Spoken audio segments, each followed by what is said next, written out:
குக்கு குக்கு குட்டி கோழி குக்கு குட்டி கோழி நடந்தது குலு குலு குலுக்குது சின்ன சின்ன காலுடன் மண்ணில் மேல் துள்ளுது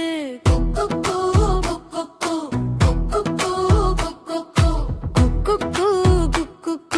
குட்டி கோழி குக்கு